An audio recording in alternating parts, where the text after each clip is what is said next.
Hello, my name is Toby Madden. I'm a regional economist, and this is Rob Grunwald, an associate economist. And we're going to spend a few minutes talking about the outlook for the 9th District economy. But before we do that, Rob, maybe you could start out and talk a little bit about what happened to the economy in 2010. Sure. Well, a year ago, when we brought out our forecasting models, they were expecting an economy that was growing moderately, following a deep and protracted recession. And from here, looking back, we see that our forecasting models were pretty much right. That is, they expected that there would be increases in employment, and employment did grow in our district states. Unemployment rates came down somewhat. Right now, they are lower than the unemployment rate in the nation. We saw some gains in personal income. And while our forecasting model pointed towards decreasing in home building, we actually saw that over the past year that home building has picked up a little bit. So what does the statistical model say for 2011?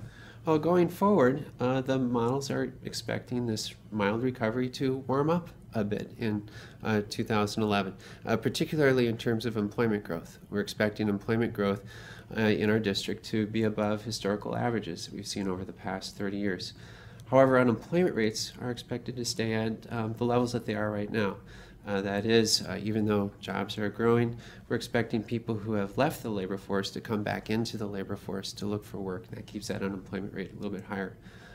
Personal income growth is expected to grow a little bit faster this year than last year. But however, we're not expected to see, at least from the forecasting models perspective, gains in home building. That is, home building is expected to remain soft.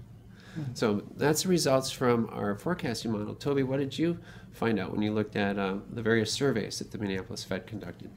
Well, we do lots of surveys, as you know, and it looks like optimism is back. Across the board, from our ag survey to our survey of manufacturers to our survey of business leaders. We also did a special survey this year to our friends at the Chamber of Commerce. They surveyed their members about their confidence, and they seem to be very confident this year. So it looks like sales are going to increase, employment's going to increase, profits are going to increase. That's for the businesses' perspective. They're optimistic. Now, when we start asking them questions about other areas, such as what's going to happen with the national economy, they're saying, well, the national economy is probably going to have sluggish growth. We ask them about housing starts, and they're saying housing starts are going to be down, and that's pretty much across the board from around the district. Maybe North Dakota might see some increases, but overall it looks like it's very positive in that optimism is up, although there are certain sectors that are still hurting a bit. Now, if you'd like to see a more detailed analysis with lots of numbers and charts, you can also look on our website, and you'll see that under the regional economy section.